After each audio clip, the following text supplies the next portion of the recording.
billionaire entrepreneur Elon Musk puts his money where his mouth is. I am personally guaranteeing that value and standing behind that guarantee with all of my assets. His greatest asset is his ability to take this big, big dream and make other people believe that it's true. The determined engineer's big dreams transformed 3 industries. I'm just wishing to any entities that are listening, please bless this launch. Here's an immigrant from South Africa coming to America to say, NASA, that whole rocket thing you're doing with the space shuttle, I've got a better way. His better way meant risking everything. We had maybe about a week's worth of cash in the bank, or less. I had to make a choice then that either I took all of the capital that I had left from the sale of PayPal to eBay and invest that in Tesla, or Tesla would die. Others weren't so willing to take a chance on him or his companies. You put $90 billion, like 50 years worth of breaks into solar and wind, to Solyndra and Fisker and Tesla and Enter1. I mean, I had a friend who said you don't just pick the winners and losers, you pick the losers. It's very unlikely that the Tesla investment is ever repaid to the taxpayers. Electric vehicles are really not possible in ways that would be effective for most consumers still. But his bets have paid off. We didn't just repay the principal, we actually repaid it with interest and a bonus payment. So ultimately the U.S. taxpayer actually made a profit of over $20 million on this loan. Elon Musk has even bigger dreams that might just take him farther than anyone else. Elon Musk goes a step further. Earth's not big enough. With SpaceX, he literally wants to go to Mars. In the long term, I'd really love to go to Mars, and that's the overarching goal of SpaceX.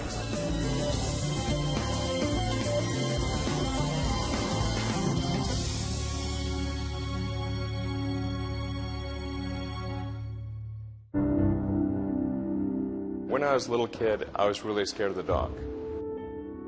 But then I sort of came to understand, okay, well, dark just means really the absence of photons in the visible wavelength, 400 to 700 nanometers. It's hard to believe that entrepreneur Elon Musk was ever afraid of anything. And Elon said, darkness is merely the absence of light. Then I thought, well, it's really silly to be afraid of a lack of photons. Then I wasn't afraid of the dark anymore after that. Once one of the kids said to him, look at the moon, it's 1 billion miles away. And he said, well, no, it's actually under 250,000 miles away. And they said, oh, Elon! Entrepreneur Elon Musk has spent his life proving people wrong. Growing up in South Africa, Musk was the oldest of 3 children and started school a year early. His father was an engineer. His mother, May, was a model and nutritionist. He was the youngest, he made about 2 days, and the shortest, and then he was this brilliant boy, and so people didn't really like him. So I was this little bookwormy kid and probably a bit of a smart aleck, so this is a recipe for disaster. Not that he told me much about it, but he was picked on quite a bit. So I just read a lot of books and tried to stay out of people's way during school. And so his social life was much less than my other 2 kids. And that's a typical nerd. I read all the comics I could buy or that they'd let me read at the bookstore before chasing me away. I read everything I could get my hands on from when I woke up to when I went to sleep. At one point I really ran out of books and started reading the encyclopedia. And he has a photographic memory, so he could remember everything. Anytime I had a question, my daughter Tosca would say, call Genius Boy.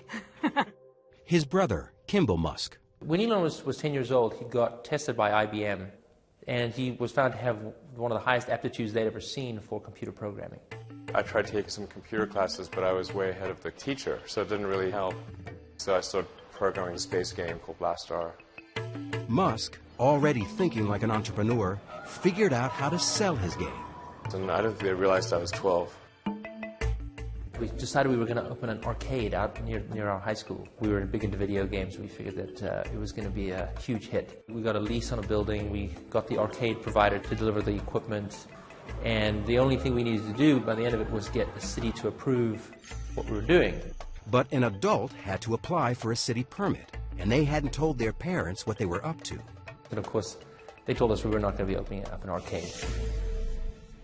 Max Chafkin is a technology and business journalist who has profiled Elon Musk several times. Really, the most amazing thing about his childhood is his escape from South Africa.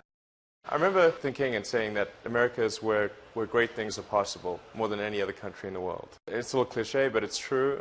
America is the land of opportunity. By moving, Musk would also avoid mandatory service in South Africa's army.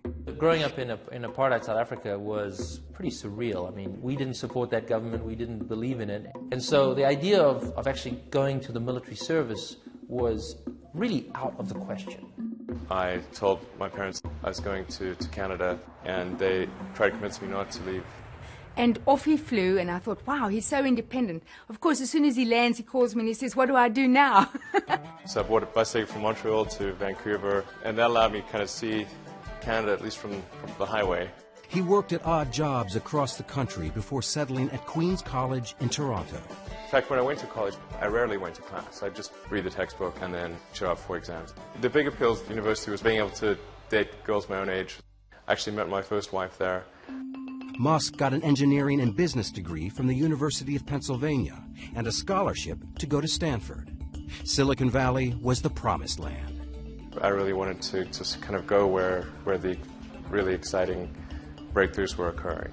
Elon had this ability to look at the world and go, this is a real problem that's going to happen in 20 years. He looked around and he saw that the world-changing stuff was not happening at Stanford. I didn't even go to class. I called the chairman of the department and said, I'd like to try starting this internet company. It probably won't succeed, and so when it fails, I want to make sure that I can still come back. My kids do funny things, and I'm never too concerned about them because, you know, if Elon wanted to drop out of college, he could always go back. My brother was in Canada at the time, and I said, look, I think we should try to create an internet company. So he came down and joined me. He had, $2,000, no friends, barely enough money for an apartment. I think he told me he was showering at the gym because they didn't have a shower where he was living. We just got some futons that there were couches during the day and then turned into beds at night. Steve Jurvetson is a venture capitalist in Silicon Valley. I first met Elon and Kimball Musk, his brother, back in the mid-90s when they first set foot in California. I think they'd been here for about a week, and they were pitching a new company called Zip2. Silicon Valley in the mid-90s and late 90s was a gold rush. People were flocking to the region to find riches, to make it in the internet business. Musk came up with an idea to bring newspapers into the digital age. He took a CD-ROM Yellow Pages, some mapping software, wrote a little code, and put it all together to create the first online city listings. Elon was more the business mastermind, I was more the sales guy. I still had my core programming skills, so I was able to write the software needed for the first company. Now, when Elon was starting Zip2, keep in mind, the internet was just a couple of years old.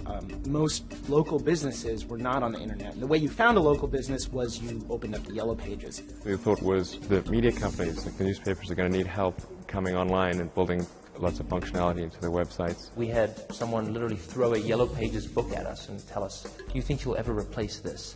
And we thought the guy was crazy. Because not only were we going to replace this, but that's not where it ended. It would keep going from there. It wasn't long before media companies across the country were signing up. And so we were able to get as investors and customers the New York Times Company, Hearst, Knight Ridder, and a number of other companies. In 1999, the Alta Vista division of Compaq bought Zip2 for $307 million in cash and $34 million in stock options. Musk was just 28 years old. I thought, that's crazy. Why would somebody pay such a huge amount of money for this little company that we have? It actually obviously turned out very well for them financially, so obviously they knew a lot more about it than I did. When the kids sold Zip2, it was the most exciting day. We couldn't believe it because you don't know in the internet world if you're going to, make $1 million or die tomorrow.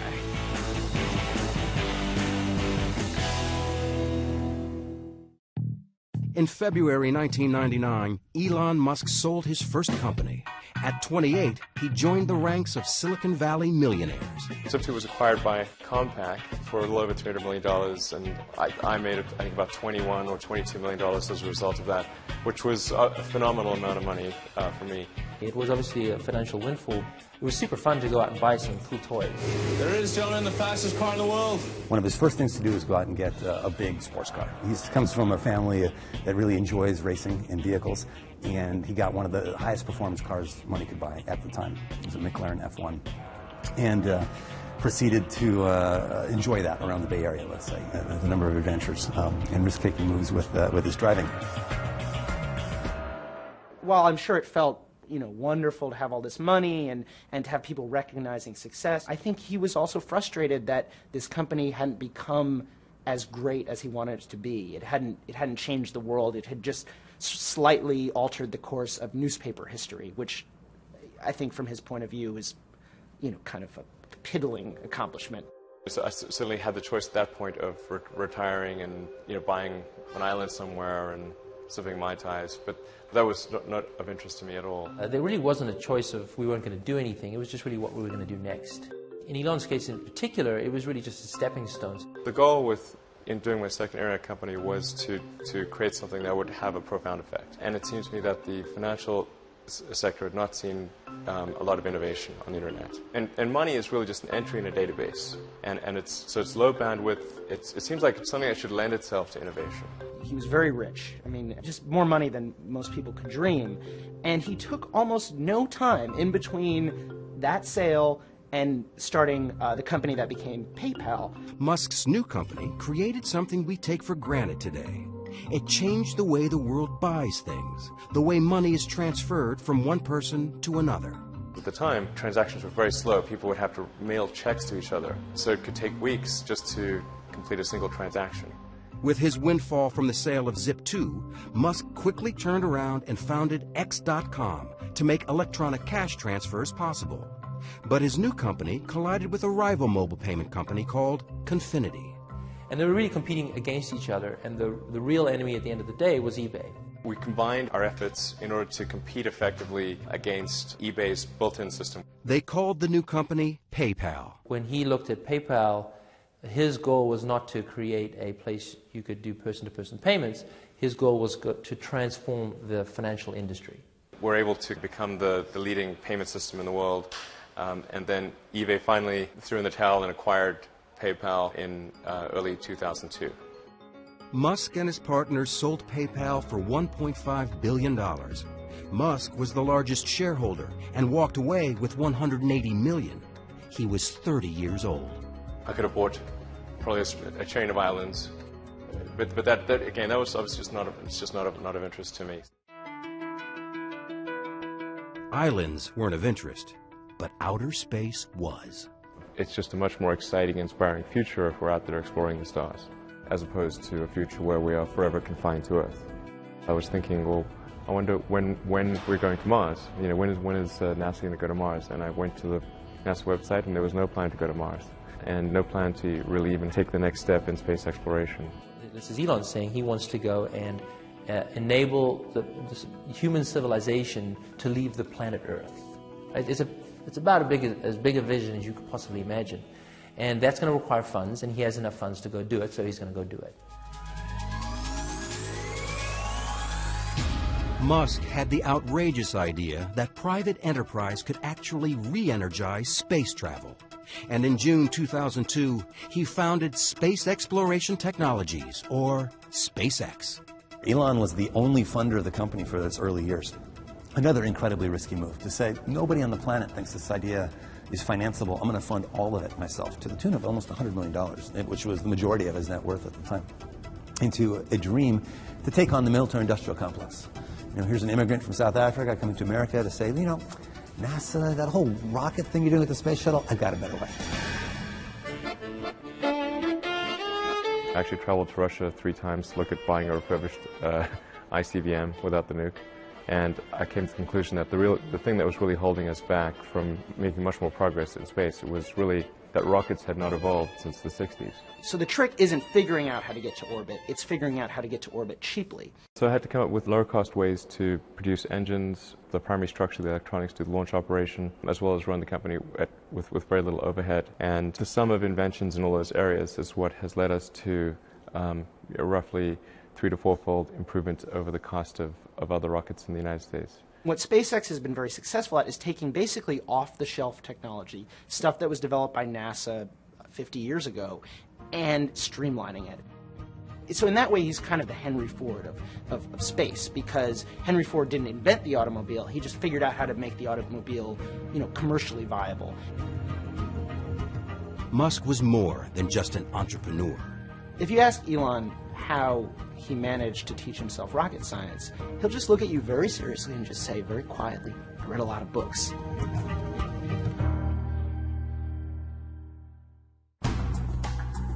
"32-year-old Elon Musk had his next big idea at his family's annual visit to Burning Man, the counterculture desert happening. Although still fascinated by rockets and fast cars, he wanted to find a way to end Earth's addiction to fossil fuels. I was the one that suggested the idea of going into the solar power arena to Lyndon and Peter Wright, my cousins. He basically hands this idea to his cousins and says, "If you want to start this, I will fund you, and it'll be your company, but I'll be the chairman." And they say, "Okay," and it works almost perfectly. What they've figured out is that if you sort of do 100 things 10% better in the area of solar cell installation for homeowners, you can dramatically consolidate an industry that's currently a bunch of mom and pop shops. So what Solar City did was they said, how about no money down? You want solar cells? We'll just put them in. You don't pay a cent. Right? It's like leasing a car, but even better. Solar City started in 5 western states and soon grew into the largest solar service provider in the U.S. The solar cells keep going. Solar City then owns those at the end of the lease. So it's a fascinating business model where in the long term they may become the largest energy generator in America off all of these rooftops. But renewable energy was just one part of a much bigger goal. Musk had a more ambitious plan for a sustainable future. He had this idea that he wanted to make electric cars, help humanity get off fossil fuels. And so Solar City is about sustainable energy creation, whereas Tesla is about sustainable energy consumption. In April 2004, Musk helped launch Tesla with $6.3 million of his own money. It was the first auto industry startup in decades, and the only one born in Silicon Valley.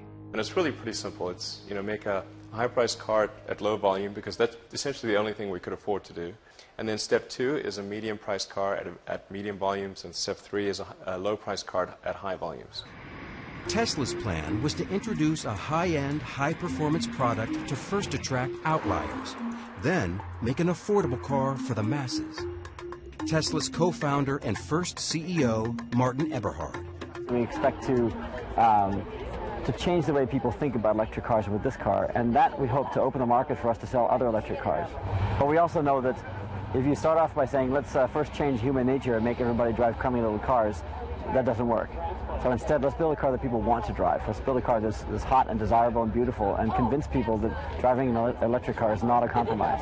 This idea of actually going in and putting it in a high-end car and breaking the mold of what an electric car was exciting.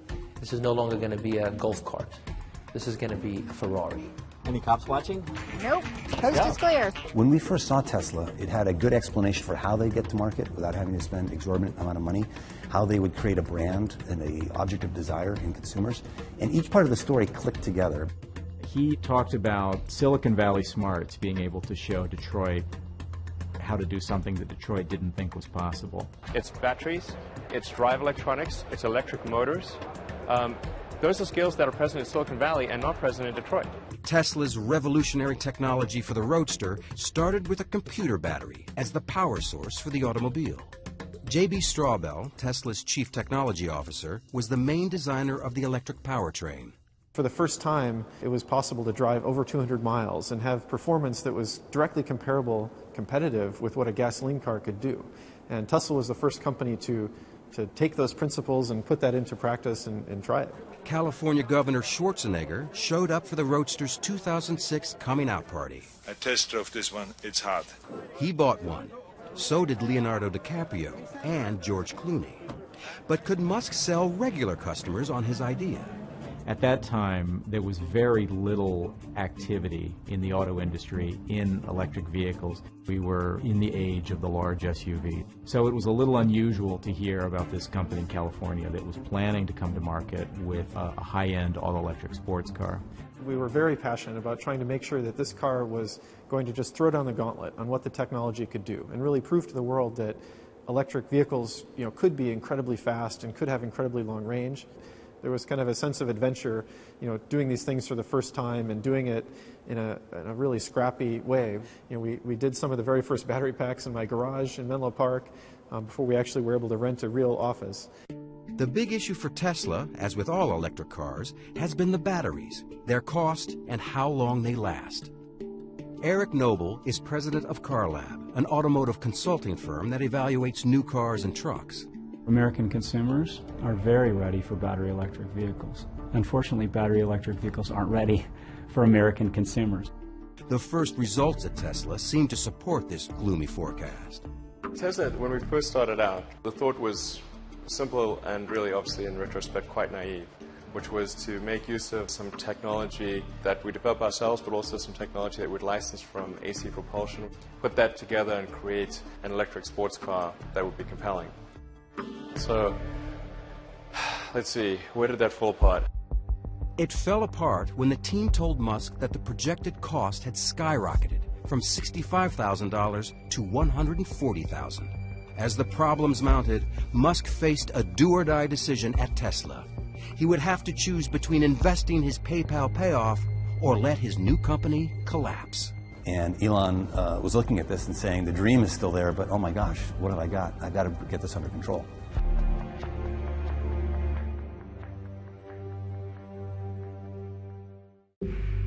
By 2007, Tesla was running out of money, fast.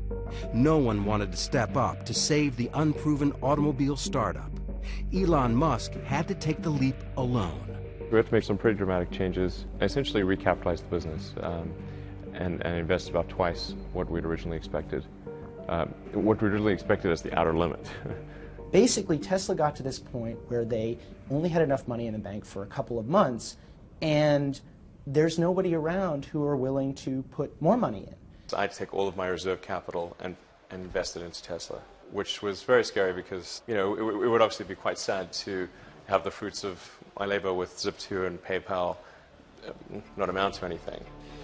But there was no question that I would do that in my own mind because Tesla was too important to let die. I'm available 24/7 to help solve issues. Right. Call me 3 a.m. on a Sunday morning, I don't care. We had to go in and make some really hard decisions on personnel changes, and Elon really had to dedicate his time to the company. I want names named. So if someone's always on the hot seat and is always the root cause for problems, they will not be part of this organization long term.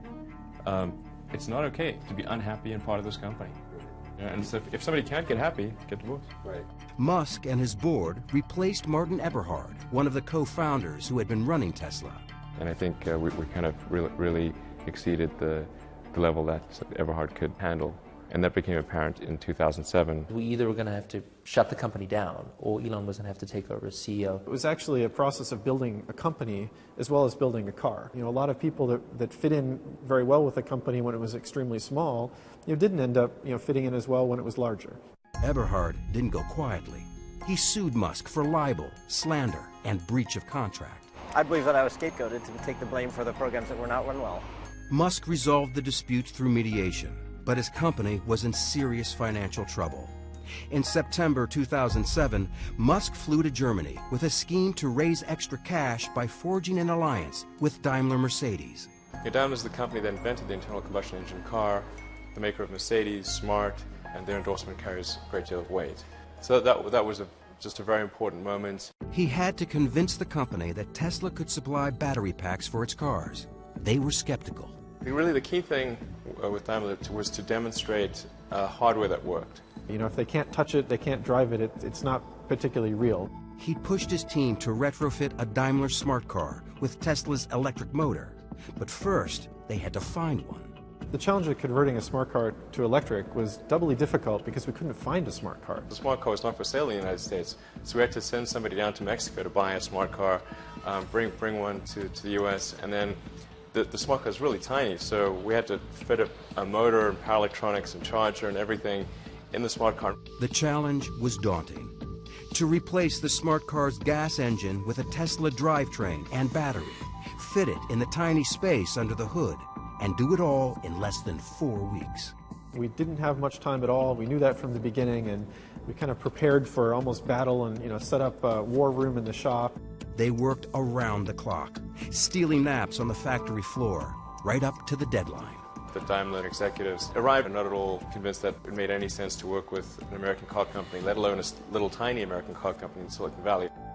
While waiting for Daimler's decision, Musk brought in one of the world's leading automobile designers to help create his next project, a modern and sexy family sedan, which he called the Model S. Originally with Model S, I thought, well, let's have Henrik Fisker, who had a design studio, do the styling. We paid him a pretty good sum of money to do that. Curiously enough, the designs that he worked on, that he came up with for us, were terrible.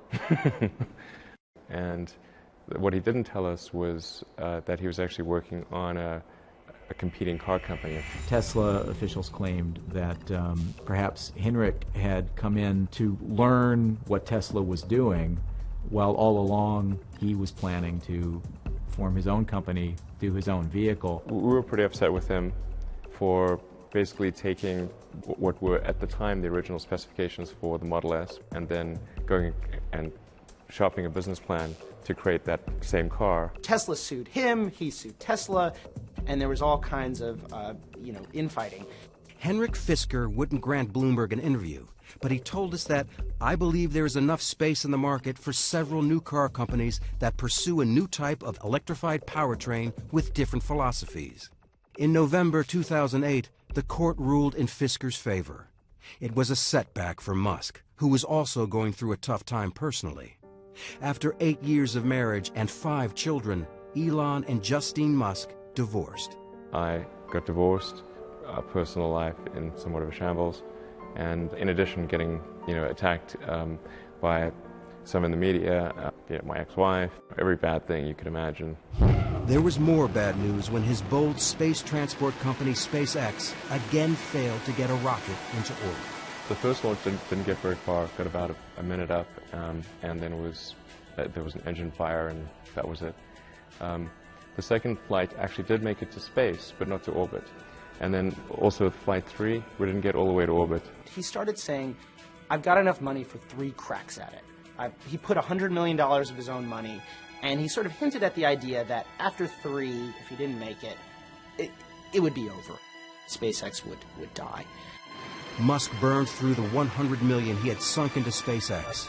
Now he was on his way back to the drawing board. 3 days after the failure, he announced, first that he knew what was wrong. He announced that they'd raise money to finance a 4th launch, and the 4th launch was going to happen in a matter of months, which in the rocket industry was a crazy announcement. We were able to solve the problems, and then just as we'd solved those problems, we ran smack into the worst economic recession since the Great Depression. It's been one of the darkest days on Wall Street in recent memory. Stock markets falling the most since 9/11, the Dow off more than 500 points. This is what financial Armageddon looks like. Red screens that scream sell, sell, sell.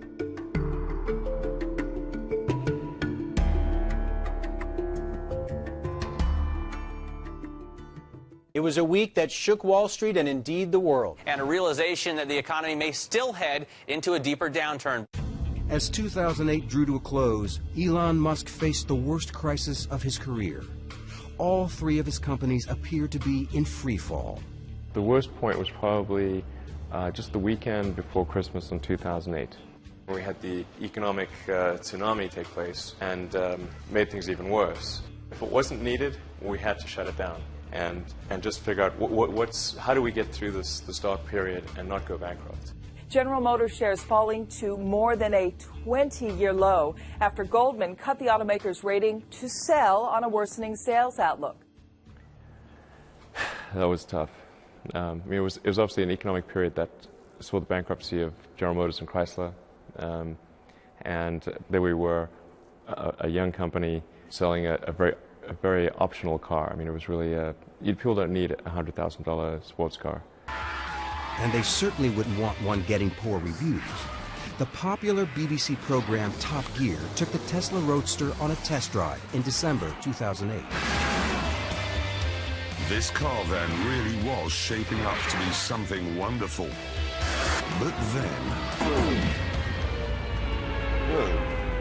although Tesla say it'll do 200 miles, we worked out that on our track it would run out after just 55 miles. And if it does run out, it's not a quick job to charge it up again. The combative CEO charged the incident was faked and said he had proof that the Roadster had not run out of power. He sued the BBC to block reruns of the show. The case was later dismissed. But things would get even tougher. His energy company, Solar City, foundered. The bank that had backed their leases pulled out of the deal. I certainly did not anticipate that we would have the worst economic climate since the Great Depression, and one which was disproportionately bad for cars. I mean, General Motors went bankrupt. I mean, General effing Motors, you know? Musk was in the fight of his life. We had maybe about a week's worth of cash in the bank, or less, and there was just very little time left in the year to resolve these things. I mean, there were like 2 or 3 business days left in the year. I never thought it was possible for me to have a nervous breakdown, but if it was possible for me to have a nervous breakdown, that was about as close as I was going to come. When Elon was going through his sad period, I was so sad. I felt like I had a hole in my heart, and there's nothing you can do. You just hurt so much, and I just didn't see him getting out of it. He was just so sad. And then the next thing I get this call saying, "Ma, you can't believe it. I've met a wonderful woman." The one bright spot was meeting Tallulah Riley, a British actress who had never heard of Tesla, SpaceX, or Elon Musk. They married in 2010. I thought he was some sort of hapless engineer that had wandered into a London club, and he just looked so forlorn. He was sort of just sat in a corner on his BlackBerry, and he just looked really out of place and sad. I was, trying to be very sweet to him and sort of humouring him, going, "Oh yes," when he was going, "This is my rocket, and this is my car." Musk's personal life was looking up, and the future of SpaceX was finally taking off. We have liftoff. The fourth attempt to launch the Falcon 1 was a huge success. And 3 months later, NASA rewarded SpaceX with a $1.6 billion contract to resupply the International Space Station. But Musk had no time to celebrate. Tesla was on the verge of financial disaster. I had to make a choice then that either I took all of the capital that I had left from the sale of PayPal to eBay and invest that in Tesla, or Tesla would die. The company is really teetering on the brink of failure. And there's this board meeting late in 2008 where they're discussing what's going to happen. And Elon just says, well, I'm going to raise a $40 million round to keep the company going. And the board members are kind of wondering, well, how's he going to do that? And he says, I'm going to put it all in myself.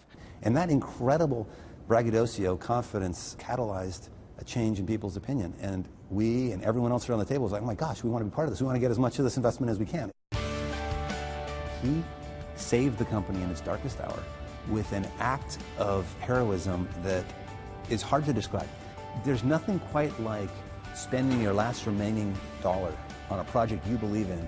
It was thankfully a good week, but definitely took its toll from a mental strain standpoint. I think I've mentally just burned out a few circuits.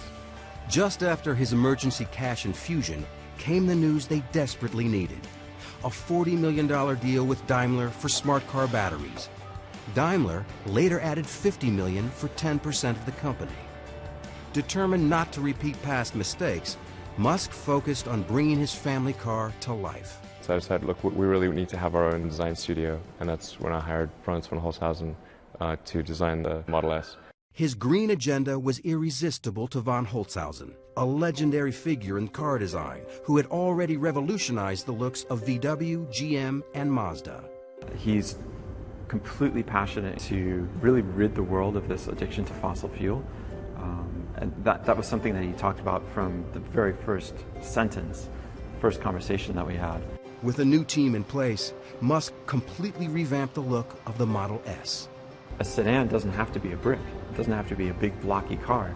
We wanted to bring this kind of passion and feeling back to this marketplace. The architecture of Model S is really similar to a skateboard. The floor of the vehicle is the battery pack, and the motors between the rear wheels, and everything above that is the opportunity space. In March 2009, Musk unveiled the prototype for the Model S. It could hold 7 passengers and as much luggage as a station wagon. But to build it, he knew he needed a piece of the U.S. government's new $7.5 billion loan program to support alternative energy vehicles. In order for Model S to truly be successful, it was important that the loan come through. The government funding was controversial. The New York Times writer Randy Strauss called the program the bailout of very, very high net worth individuals who invested in Tesla Motors Act. Musk struck back. Randy Strauss is a huge douchebag.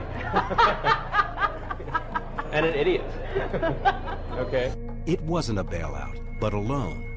The Obama administration agreed to lend Tesla $465 million to mass produce the Model S, a move that astounded many in the industry. It's very unlikely that the Tesla investment is ever repaid to the taxpayers. Electric vehicles are really not possible in ways that would be effective for most consumers still.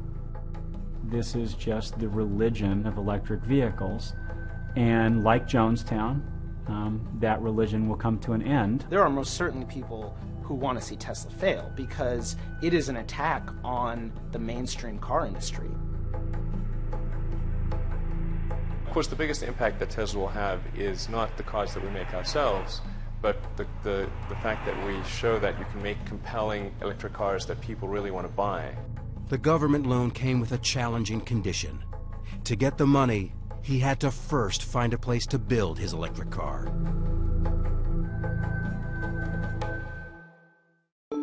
Tesla burned through $300 million since 2003. Elon Musk needed to get his Model S into production fast. Ever the risk taker, he took another giant gamble, purchasing a plant in Fremont, California, abandoned by Toyota. The dream factory location for Tesla was always the NUMMI factory, which was a 50% Toyota, 50% General Motors factory. It's one of the biggest car plants in the world. It's a great location close to Tesla headquarters. The reality is, for very little money, Toyota got an albatross off its books. From an industry perspective, it looked incredibly savvy on Toyota's part and incredibly naive on Tesla's part. Car factories are big pieces of sunk capital. To retool a factory takes a tremendous incremental investment. The acquisition released the government funds to begin production. Despite the fact that Tesla had posted a profit just once since its founding, Musk took his company public in June 2010. The smartest money in the world is betting on Tesla. Not everyone was as upbeat about the company's future. Tesla stock voted by Wall Street as the least likely to succeed. You don't want to own this stock. You don't want to lease it. Heck, you shouldn't even rent the darn thing. There hasn't been an IPO of a car company in America since Henry Ford, and that caught people's attention. Investors ignored the skeptics. Tesla raised $226 million in its IPO. Musk now had the capital to get rolling on the Model S. You just saw on his face this sort of just elation and this feeling like all of this suffering is worth it, and it's real now. 3, 2, 1. Stage 1. Liftoff. Falcon 9 has cleared the tower. In 2010, after winning the $1.6 billion contract from NASA, SpaceX became the first private company to successfully launch and return a spacecraft from orbit. So SpaceX was the first purely commercial ground-up development to reach orbit. The first successful launch at SpaceX was an incredibly emotional time. Falcon 9 Stage 2 and the Dragon capsule are now in orbit around the Earth. I'm just wishing to any entities that are listening, please bless this launch. 3, 2, 1. And 2 years later, in May 2012, it made history as the first privately held company to send a cargo payload to the International Space Station. Back on Earth, the long-awaited launch of Tesla's new sedan was also taking off. It's time to start delivering Model S! The Model S started rolling off the production line, although questions about range and service remained. Let them go! Not everyone was cheering. In a 2012 presidential debate, Republican candidate Mitt Romney blasted President Obama for the government loan to Tesla, lumping Tesla in with other financially troubled green companies. You put $90 billion, like 50 years worth of breaks into solar and wind, to Solyndra and Fisker and Tesla and Enter1. I mean, I had a friend who said you don't just pick the winners and losers, you pick the losers. But Tesla was no loser in the eyes of the automotive industry. The Model S was the first electric sedan to win Motor Trend's Car of the Year. Musk didn't have much time to celebrate. A few months later, the New York Times delivered a devastating review of the Model S. It reported the battery died on its test drive from Washington to Boston and published an image no CEO would want. There was this sad shot of our car on a flatbed, as though that was the only outcome possible for such a drive. And that's just not true. Musk went on the offensive. And lots of people said, oh, you know, it doesn't matter if you're right or wrong, you don't battle the New York Times. And it's like, the hell with that. The battle between the reporter and the renegade CEO ended when the New York Times public editor concluded the reporting was imprecise, but not done in bad faith. But the story didn't affect his bottom line. Remember that loser comment from a presidential candidate about the $465 million government loan? It really feels good to have repaid the U.S. taxpayer. That's really what's important here. And we didn't just repay the principal, we actually repaid it with interest and a bonus payment. So ultimately the U.S. taxpayer actually made a profit of over $20 million on this loan. Tesla repaid the loan 9 years ahead of schedule. Never short on optimism or confidence, Musk made a stunning promise for the nearly $70,000 car. We're guaranteeing that the value of the Model S will be no less than that of a Mercedes S-Class after 3 years. I am personally guaranteeing that value and standing behind that guarantee with all of my assets, not just with Tesla. He has guaranteed free charging for the life of the car and has expanded the charging system across the country. You'll be able to travel all the way from LA to New York just using the Tesla Supercharger network. And the Supercharger system is free. So it's not just free now, it's free forever. That's the Tesla commitment. His commitment to customers has paid off. Since its IPO, Tesla shares were up more than 5-fold. SpaceX and Solar City were also turning profits. And NASA's our biggest and most important customer, but almost 3/4 of our customers are commercial. SpaceX says it has more than $4 billion in revenue under contract. But of all his companies, perhaps the greatest success was the one addressing the world's energy need. Solar City is now the largest solar service provider in the U.S. and has more than quadrupled in value since its initial public offering in December 2012. Solar City has been very, very impressive. I mean, there are, thousands of people with panels on their roofs and lots of big offices. I believe eBay has Solar City panels. So it's having a very big, very visible impact on the world. He really wants to change the world. And in Elon Musk's vision of the future, you'll have clean and renewable sources of energy feeding the grid, and all of our vehicles will run off that. This is really the future. It's something you want to tell stories about.